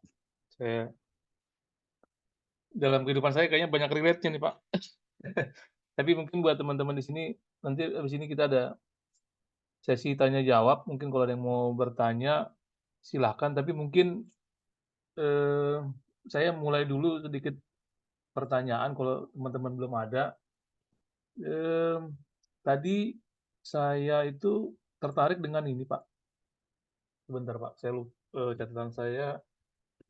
Yang Bapak bilang itu di poin yang ke-8, saya ada beberapa catatan. Tadi Bapak ngebahas di Lukas 16 ayat 10. Pertama itu, setia pada perkara kecil, maka ia juga setia pada perkara besar. Kan artinya ini tadi Pak Heri bilang ini bicara karakter. Karena di turunan yang di Lukas 19 kan itu sama ya Pak, perkara kecil setia terus maka terimalah kekuasaan atas 10 kota kalau saya nggak salah gitu. Artinya Bapak tadi sedikit menganalogikannya dengan kecamatan, kabupaten gitu ya. Lalu saya Ya, kepikiran, lalu saya kepikiran dengan ini contoh real juga Pak. Artinya menurut saya kalau konteksnya itu kita setia pada perkara kecil kan maka akan diberikan kekuasaan yang besar. Tapi secara kenyataannya gitu Pak, ini contoh real yang mungkin agak sedikit real. Kadang-kadang juga Pak, ini kan kita bicara topiknya kabupaten tadi, ada 2 contoh yang saya temukan gitu Pak, di Indonesia khususnya pemimpin daerah. Saya menemukan 2 pemimpin daerah di Sumatera Selatan dan Sulawesi Selatan. Walaupun sama-sama selatan ya, tapi tidak ada hubungannya. Tapi maksud saya ada 2 tokoh mantan wali kota mantan gubernur Sumatera Selatan itu Pak Alex Nurdin sama gubernur Sulawesi Selatan itu Pak Nurdin Abdullah. Beliau waktu masih menjadi bupati mereka sukses, Bupati Musi Banyu Asin dan Bupati Bantaeng, Pak Nurdin itu. Bahkan Pak Nurdin itu dia salah satu tokoh terbaik lah di wilayah timur. Tapi begitu beliau mendapatkan, kedua orang itu mendapatkan perkara yang lebih besar, mereka jatuh dalam hal korupsi, gitu Pak. Artinya kan gimana ya? artinya nggak setia toh? Betul Pak. Jadi di Lukas 19 ayat 17 itu mereka tidak sanggup atau tidak setia. Jadi impact yang harusnya mereka berikan itu nggak ada gitu Pak. Jadi apakah apakah memang kadang-kadang maksud saya gini, apakah kita juga melihat orang lain ya Pak, artinya waktu mereka dikasih perkara kecil itu kayaknya mereka belum bisa gitu. Tapi mungkin karena ada bias, jadi seolah-olah mereka bisa di perkara yang level kecil gitu Pak. Jadi itu yang saya rasa artinya mungkin nggak semua orang juga berhasil begitu dia. Karena kan ada gium juga Pak. Ini saya bukan mengeneralisir ya. Kadang-kadang kan ada gium yang laki-laki itu begitu dia sudah mungkin misalkan dengan pasangannya gitu, saya dengan istri gitu dari bawah kita merintis begitu sudah mulai meranjak naik, kadang-kadang laki-laki lupa harta tahta dan wanita gitu Pak sebagai apa ya, kesetiaan itu gitu Pak. Itu mungkin sedikit gimana tanggapan dari Pak Heri? Silakan Pak. Ya, itu bukan orang Kristen, itu bukan orang percaya. Tapi kita harus belajar menjadi orang percaya. Kita harus setia. Ketika kita dipercayakan, misalnya dipercayakan 10 kota kabupaten, kita setia. Ya, tadinya belum apa-apa, terus dipercayakan 10 kota, kita harus setia lagi. Ini kota-kota kecil. Nanti akan dipercayakan 10 kota yang besar lagi, gitu kan. Ketika kita setia lagi, sampai nantinya kita terus harus tetap setia. Yang namanya konsistensi. Dan kalau kita nggak percaya, ya kita harus ingat, tadi keseimbangan antara karakter itu harus korelasi dengan keseimbangan antara karakter dan kompetensi. Kompetensi yang tinggi, kita akan dipuja orang. Kompetensi yang tinggi, ya, kemampuan, keahlian, ataupun kemampuan memimpin akan membuat kita dipuja. Tetapi karakterlah yang mempertahankannya. Karakterlah yang mempertahankan itu. Karena karakter akan membuat kita tetap ada di sana, setia melakukannya. Ya, jadi harus ada keseimbangan antara karakter dan kompetensi. Karakterlah yang membuat orang respect. Karakterlah yang membuat orang hormat. Kompetensi membuat kamu dipuja-puji. Ya, dipuja-puji karena keberhasilan, dipuja-puji.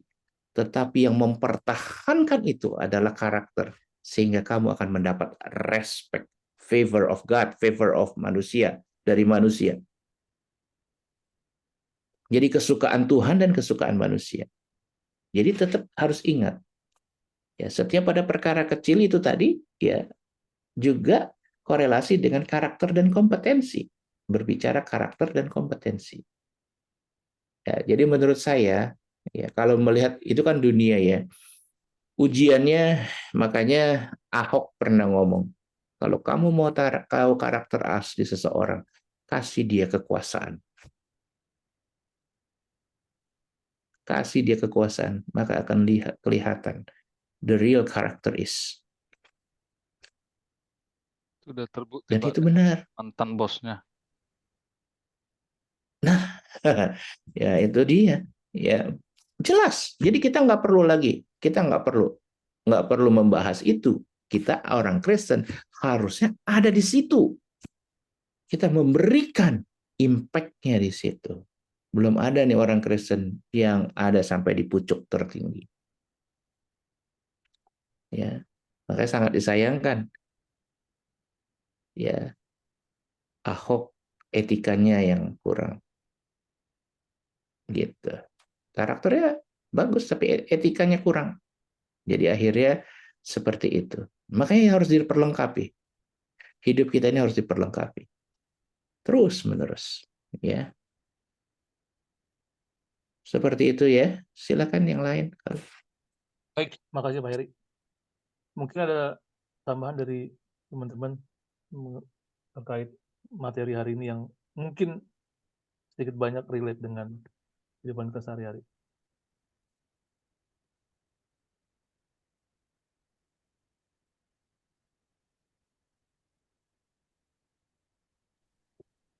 Kalau belum ada yang nanya, saya boleh tanya deh, Pak Heri. Iya Pak. Iya Pak Andre. Ya saya setuju, bukan setuju ya, itu kok pas ya. Cuman yang saya agak ada pertanyaan, kalau dunia memang kita dikirim ke dunia untuk jadi terang dan garam itu ya. Cuman kita juga, saya berpikir yang tadinya kita di gereja untuk saling charge untuk membekali lagi, itu juga kita kayak seolah-olah juga harus diutus untuk menstimulasi atau saling belajar bahwa kita harus siap untuk terjun ke dunia ya. Cuman saya lihat saya susah ya untuk memang sih kayak udah cerita klasik, muter-muternya di gereja terus tuh jadinya. Cuma kalau gerejanya nggak benar, maksudnya ini umum bukan buat nggak benar semuanya. Bagaimana kita akan banyak dalam bentuk kualitas dan kuantitas untuk ditempatkan di tempat kita masing-masing. Jadi itu bagaimana kalau kita sekarang saya bawa ke gereja, kita harus bagaimana menjadi terang di gereja, bukan terang dalam arti saling terang-terangan, back to the basic gitu. Ya, kembali selalu patokannya kepada diri sendiri ya. Perubahan dimulai dari diri sendiri. Ya, terang kita akan terpancar dimanapun kita berada nanti seperti Yusuf. Dimanapun ditempatkan jadi, gitu. Kita harus menjadi seperti orang seperti Yusuf itu, gitu loh. Ya, harusnya kan gereja seperti yang tadi Pak Andri sampaikan, gitu ya. Tapi faktanya kan banyak gereja yang tidak seperti itu. Terus gimana dong cara membenerin gerejanya? Kita tidak bisa membongkar, apalagi kita bukan pemimpin gerejanya gitu ya. Kita nggak bisa memaksakan. Yang bisa kita lakukan, yaitu tadi, menghakimi itu dengan cara the law. Lakukan firman. Orang melihat seorang tokoh yang namanya Bapak Andri, yang setia di dalam perkara kecil itu, melakukan the law, hukum. Hukum apa? Hukum firman Tuhan. Hukum Allah. Maka dia akan, orang-orang akan melihat Jadi nanti orang akan bertanya, menjadi tempat bertanya. Pak Andri akan menjadi tempat bertanya orang. Jadi soko guru di situ, orang bertanya.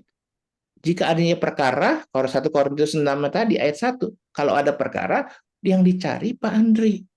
Waktu Pak Andri ditanya, jawaban Pak Andri firman. Jawaban Pak Andri itu semua. Maka otomatis Pak Andri bisa mengarahkan. Nah, jadilah orang seperti itu. Ya. Waktu mereka bertanya hal yang sepele, kita sudah tahu jawabnya dengan kepekaan, gitu kan. Maka otomatis pelan-pelan demi kita bisa memperbaiki kondisi-kondisi people di dalam gereja. Tapi kalau kita memaksakan usul kita, pendapat kita, nggak bakal bisa. Karena selalu ada yang namanya alasan. Selalu adanya defense mechanism dari gereja. Karena kalau saya boleh menilai, ya nggak semua gereja ya. Banyak gereja yang sudah nyaman. Ya, banyak gereja yang sudah nyaman dan bermotivasi yang berbeda. Tetapi kita benerinnya gimana? Nggak bisa mengubah itu dengan membalik telapak tangan. Mulailah dari diri kita dan jadilah orang-orang yang ditanya seperti 1 Korintus 6 tadi. Tempat bertanya. Jadilah seperti itu. Sederhana. Tapi sulit untuk dilakukan. Untuk merubah gereja itu sulit sekali, Pak Andri. Sulit sekali. Karena batasan tembok dan doktrin. Batasan tembok gereja, aturan-aturan, doktrin-doktrin yang sedemikian rupa membuat akhirnya seperti itu. Gitu. Gitu ya Pak Andri, kira-kira jawaban saya. Ya. Baik, atau mungkin ada pertanyaan lain dari teman-teman? Bapak Ibu?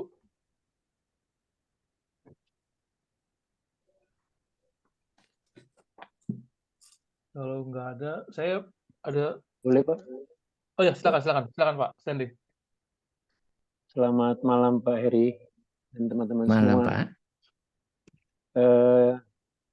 Yang saya masih sulit Pak adalah bila ada dua yang bertikai atau berselisih, gembala atau pimpinan atau ketua di situ untuk melaksanakan apa yang di Alkitab katakan, yaitu bicarakan bersama, selesaikan di tempat, dan ada rekonsiliasi lagi kembali gitu loh. Jadi kita sebagai pimpinan, kita harus turun untuk membicarakan itu di antara dua yang berselisih ini. Tapi kalau dua berselisih ini, keduanya mau membuka hati untuk mendengar dan mau membuka hati untuk dibaharui atau memperbaharui diri sendiri, seperti yang tadi Bapak bilang, itu mungkin kita gampang mau melaksanakannya. Tapi kadang-kadang, ya itu mungkin kesulitan dari saya, umpamanya turun ke bawah untuk mendamaikan kedua masalah ini, Pak. Kira-kira gimana, Pak? Kekuatan apa yang bisa diberikan? Terima kasih, Pak. Iya. Kalau pemimpin saling bertikai, nah ini yang agak sulit gitu loh. Karena sudah tidak ada kesatuan hati. Ya. Jadi akhirnya menjadi tidak ada kekuatan tanpa ada kesatuan. Gereja nggak akan maju kalau ada pemimpinnya bertikai. Ya. Jadi harus ada yang namanya ya kekuasaan dan ketaatan di dalam gereja. Hari-hari ini kekuasaan dan ketaatan di gereja itu kurang. Kenapa? Selalu ada tuntutan kepada yang di bawah untuk taat. Tetapi pemimpin tidak menjalankan sesuai dengan apa yang difirmankan. Ya. Jadi ada yang namanya kekuasaan dan ketaatan itu, kita ini selalu berfungsi sebagai dua. Manusia itu berfungsi sebagai dua. Ya. Satu, ada di bawah wakil kekuasaan.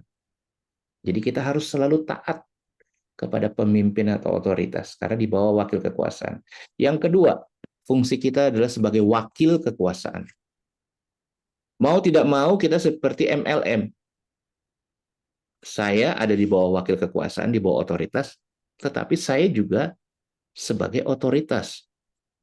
Ketika di rumah tangga, saya otoritas, karena laki-laki saya otoritas. Tetapi ketika saya ada di komunitas, misalnya di komunitas gereja, saya ada di bawah wakil kekuasaan. Nah, itu adalah prinsip kekuasaan dan ketaatan. Nah, banyak gereja hari-hari ini menggunakan kekuasaan untuk diri sendiri, bukan membangun kekuasaan Allah, bukan membangun kekuasaan yang berasal dari Tuhan. Selalu mengutamakan mengatakan ini dari Tuhan, padahal bukan Tuhan. Nanti kalau mau jelas, baca buku Kekuasaan Ketaatan, ada 2 seri, ya, ada 2 seri. Baca buku Kekuasaan Ketaatan, dan satu lagi bagaimana menjadi wakil kekuasaan. Ya, saya memimpin kelas pemuridan para hamba-hamba Tuhan, para pendeta. Dan ketika mereka membaca buku bagaimana menjadi wakil kekuasaan, mereka bertobat-tobat. Bukan saya yang membuat mereka tobat, tetapi waktu mereka membaca buku itu, dan buku itu semua firman semua dikupas, mereka bertobat. Ternyata lebih sulit menjadi wakil kekuasaan daripada tunduk kepada wakil kekuasaan. Lebih memiliki konsekuensi yang berat di hadapan Allah ketika menjadi wakil kekuasaan daripada hanya tunduk kepada wakil kekuasaan. Tapi orang kan berlomba-lomba mau jadi kuasa, punya kuasa. Orang berlomba-lomba mau jadi pendeta, orang berlomba-lomba mau jadi gembala. Ya, alasannya panggilan. Setelah tahu ini, ya, karena gini, seseorang di atas mimbar nggak boleh bilang, Tuhan berkata kepada saya. Itu dia nggak boleh. Di dalam buku ini jelaskan Watchman. Kenapa dia bilang? Berarti kamu memakai nama Allah.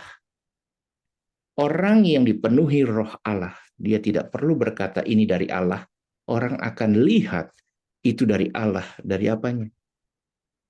Dari buahnya. Dia tidak perlu. Sejatinya, karyawan saya sering pakai tuh. Karyawan di bawah saya sering pakai. Pak Heri yang ngomong ya. Disuruh Pak Heri. Kenapa? Dia ada supervisor selalu ngomong, Pak Heri yang suruh. Kenapa dia suruh? Karena dia tidak direspek sama yang di bawah, dia pakai nama saya. Tujuannya apa? Kalau kamu direspek, kamu punya kuasa, kamu nggak perlu ngomong, disuruh Pak Heri, kamu lakukan saja. Otomatis. Orang yang ngomong, staf yang ngomong, ini perintah Pak Heri. Berarti kita bisa nilai kepemimpinannya. Dia nggak perlu ngomong ini dari Allah. Orang akan tahu itu dari Allah atau bukan. Tak perlu ngomong. Tuhan berkata. Loh, karena takut orang menilai aku yang berkata, bukan Tuhan. Ya kan?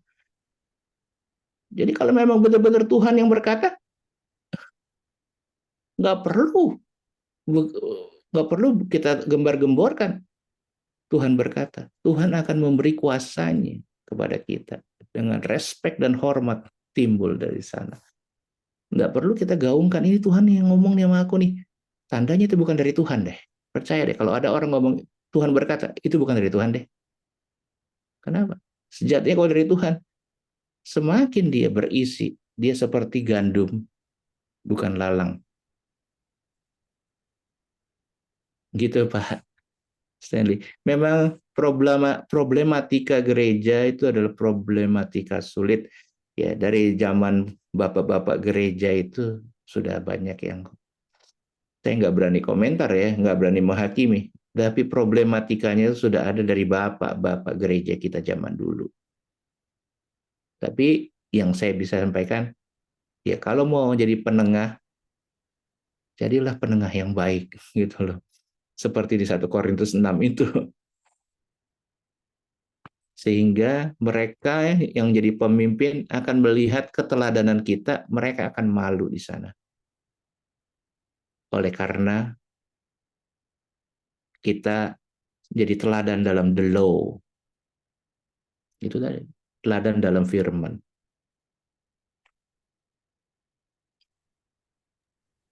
Makasih Pak. Silakan. Iya, silakan yang lain. Baik, masih ada pertanyaan dari teman-teman?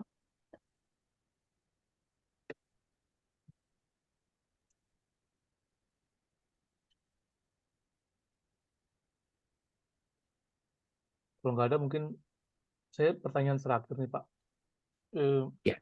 Di catatan saya Pak, ini di poin 17 ya, tadi Bapak bicara tentang slide yang tindakan ya, yang diperlukan untuk antisipasi perubahan. Ada sebelum terjadi, saat terjadi, dan setelah terjadi. Secara psikologis kan manusia cenderung untuk sulit berubah gitu ya Pak. Secara natural lah kita bilang. Tapi di poin Bapak tadi, kalau mengatasi perubahan itu kan harus ada kepekaan ya Pak. Sedangkan perubahan itu kan pasti Ya. keniscayaan ya Pak. Artinya dunia pun berubah gitu. Artinya keniscayaan pasti akan berubah. Satu sisi kan artinya kontradiksinya orang sulit berubah gitu. Tapi yang menjadi pertanyaan saya Pak, gimana caranya kita melatih atau menajamkan kepekaan kita untuk supaya supaya tidak gagal dalam mengantisipasi atau perlu aksi lah, do action kalau kata tadi Pak Heri. Mungkin itu aja Pak. Iya, melakukan hal-hal yang kecil, ya, kedetilan, attention to detail itu melatih kepekaan. Ya. Sembari kita mengembangkan manusia roh. Nah, ini juga salah satu di gereja ukuran jemaat itu bertumbuh secara rohani. Ukurannya apa? Bertobat, baru 3 bulan sudah aktif, ikut bantu-bantu, melayani, kemudian jadi usher, jadi pendoa, ya, jadi singer, WL, dan akhirnya menjadi pengkhotbah. Itu dianggap sebagai pertumbuhan rohani. Padahal itu bukan. Yang namanya pertumbuhan rohani adalah menangkal kedagingan dan ego manusia. Dapat dimengerti ya? Yang namanya pertumbuhan rohani, ukurannya adalah menangkal kedagingan, nafsu, kedagingan, dan ego manusia. Meletakkan seluruh tindakan kita berdasarkan kehendak Allah. Nah, itulah pertumbuhan rohani. Bukan banyaknya aku berdoa, bukan banyaknya aku baca firman, bukan karena aku pelayanan yang berjibun, yang banyak. Enggak. Tetapi bagaimana hidup kita dipimpin oleh roh, menanggalkan kedagingan, dan berdasarkan kehendak Allah sepenuhnya. Itulah pertumbuhan rohani. Tetapi gereja ngikutin apa? Ikutin jejaknya itu, oh setia. Dari Senin sampai Jumat ada di gereja. Ini orang setia. Oh ini rohani. Tapi pulang sama anak ya, ngoceh, ngomel-ngomel, bentak-bentak. Hidupnya nggak berubah. Pulang maki-maki, jalan terus. Emosi, jalan terus. Apakah itu pertumbuhan rohani? Ya. Seringkali kita lihat tuh yang suka selalu menjadi escort untuk hamba-hamba Tuhan yang datang ke Eropa, melihat hamba Tuhan. Waktu kita berteman, waktu kita karib dengan hamba-hamba Tuhan, baru kita tahu kelakuannya. Makanya kita akan bilang, Pak Simon ngomong ke saya, berani nggak kamu ngomong? Kalau kamu mau kenal Tuhanku, bergaul karib sama aku. Kita seringkali waktu kita bergaul karib sama hamba Tuhan, ternyata masih ngoceh-ngoceh. Kita baru sadar ternyata buruk semua. Istrinya diperlakukan begitu. Kita baru ngeh. Kenapa? Ukurannya karena kita pikir sudah jadi pemimpin gereja, itu sudah sakti, mandraguna. Belum. Dapat dimengerti ya? Jadi, seperti itu. Baik Pak. Mungkin masih ada pertanyaan. Kalau tidak ada, saya berikan ke Sis Vivi untuk acara berikutnya. Silakan. Boleh dari saya sedikit? Silakan Bu. Terima kasih Pak Heri. Saya mau bertanya tentang menghidupi firman. Golden rule tadi, apakah ada hubungannya dengan apa yang kita tabur? Itu juga yang kita tuai. Dan juga khotbah Tuhan Yesus yang di Matius 5, apa itu ada hubungannya? Terima kasih. Ya, tentu semua firman itu berkorelasi satu sama lain. Tidak ada firman yang tidak terkait ya. Ya, Matius 7 ayat 12 bahwa kita harus duluan mengasihi orang sebelum dikasihi, kita harus memperhatikan orang, maka kita akan diperhatikan. Tentu itu adalah tabur dan tuai.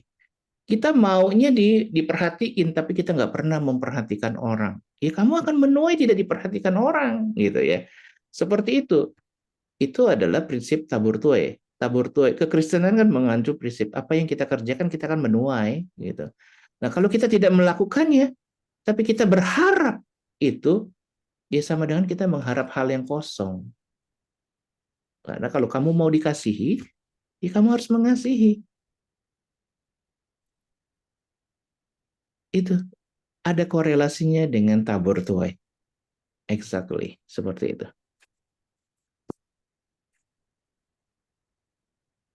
Baik, terima kasih Pak Heri. Masih ada tambahan lagi dari teman-teman?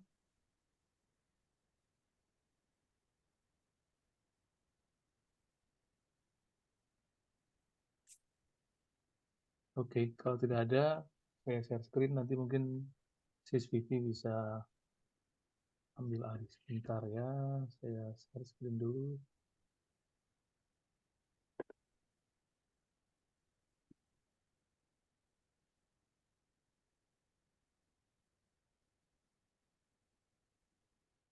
Silakan Sis. Terima kasih Pak Heri buat pelajaran hari ini, buat uraian yang sudah disampaikan, luar biasa ya. Semoga kita tidak hanya menjadi pendengar, tetapi setelah mendengarkan kita bisa menjadi pelaku firman. Ya, terima kasih Pak Heri.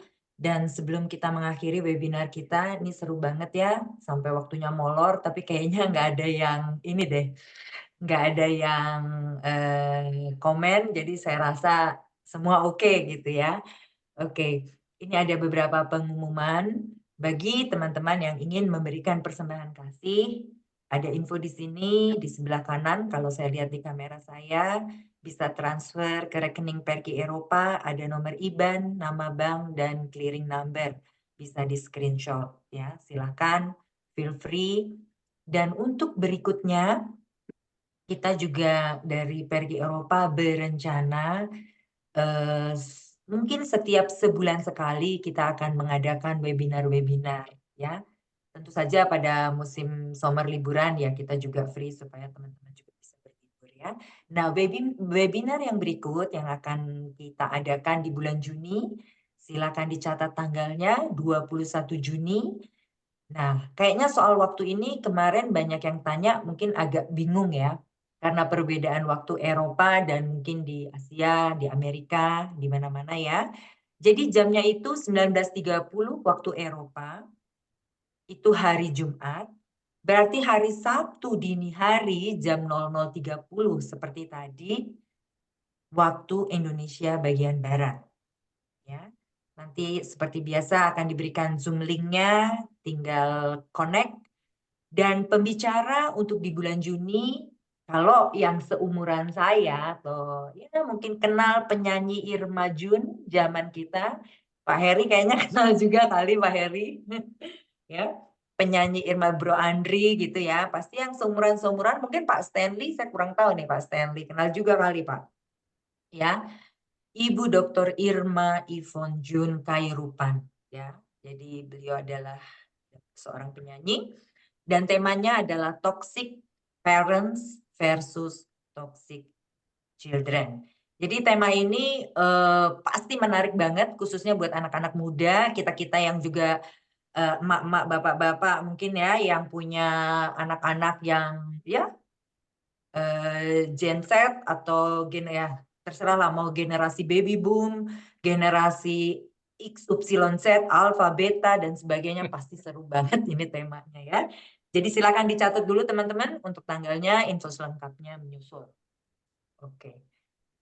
Terus untuk berikutnya ada slide berikutnya Bro Hanes? Enggak, sini aja satu slide Oke. aja sih. Oke, info-infonya kita kasih step by step ya, biar nggak kebanyakan info nanti malah bingung.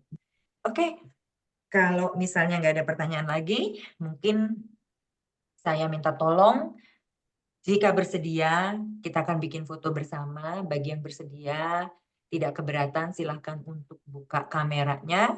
Saya akan bikin foto bareng-bareng untuk dokumentasi kita semua.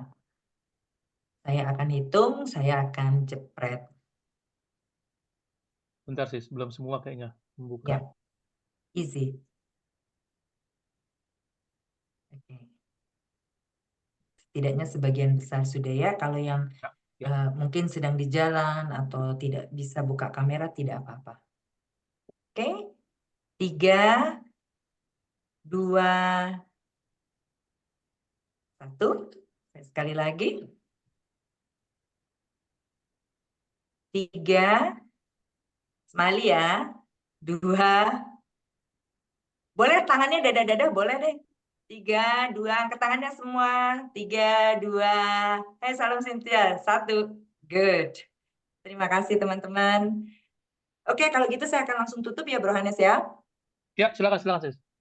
Oke, saya akan tutup pertemuan kita malam hari ini. Mari kita bersama-sama menyatukan hati kita berdoa. Bapa, kami ucap syukur, terima kasih Tuhan untuk webinar kami pada malam hari ini. Terima kasih Tuhan buat hal-hal baru yang sudah Tuhan bukakan kepada setiap daripada kami. Terima kasih untuk hamba-Mu yang setia, Pak Heri, yang di tengah malam juga tetap setia melayani kami. Terima kasih Bapak untuk setiap firman-firman Tuhan yang sudah disampaikan kepada kami. Biarlah firman itu tidak pergi begitu saja, tetapi firman tersebut Tuhan boleh masuk di dalam telinga, di dalam hati kami, bertumbuh, berakar, dan tolong kami Roh Kudus, agar kami tidak hanya malam hari ini mendengar, tetapi kami juga boleh mempraktekannya, kami boleh menjadi pelaku firman Tuhan di hari-hari berikut. Terima kasih Bapak untuk setiap sarana Zoom, internet yang boleh berjalan dengan baik, tidak ada gangguan apa-apa, kami yakin percaya itu semua karena pertolongan Tuhan. Bapak hamba minta berkat-Mu untuk setiap pribadi lepas pribadi yang ada di dalam ruangan Zoom ini Tuhan. Berkatilah kiranya kami semua Tuhan, agar kami juga boleh menjadi pelaku-pelaku firman Tuhan. Agar kami juga boleh belajar menjadi lebih lagi seperti Kristus. Ajar kami juga untuk saling merendahkan diri kami, saling merendahkan hati satu dengan yang lainnya. Terima kasih Bapak buat pelayanan teman-teman di sini, buat kesetiaan mereka mengikuti webinar ini. Terima kasih Engkau juga akan menjaga kami sepanjang malam yang penuh rahasia ini agar kami dapat beristirahat dengan tenang dan esok Tuhan bangunkan kami dengan kekuatan kesegaran yang baru. Dan kami juga mau berjumpa di webinar-webinar yang akan datang. Tuhan sendiri yang persiapkan setiap daripada kami. Terima kasih Bapa. Di dalam nama Tuhan Yesus Kristus, Tuhan dan Juru Selamat kami yang hidup, kami sudah berdoa dan mengucap syukur. Amin. Amin. Terima kasih. Terima kasih Pak Heri. Terima kasih Amin. Sisria. Terima kasih semua. Sampai berjumpa Ya. dua Terima minggu kasih ketiga semua. ke depan. Terima kasih Pak Heri. Terima kasih. Sisria ada tulis link buat Terima kasih Pak Heri. dari Watch Money ya. Makasih, Kalau Kak. yang mau beli silahkan tadi Sisria ada tulis di chat ya. Bagi yang buku ya. kekuasaan dan ketaatan. Jadi yang berminat bisa beli sendiri di Indonesia, nggak tahu di Shopee apa Tokopedia atau di mana. Bisa langsung pesan sendiri. Terima kasih teman-teman. Sampai Oke, jumpa terima di kasih. webinar Terima berikut. kasih Pak Heri. Terima kasih semua. Tuhan berkati. Ya semuanya. Terima kasih.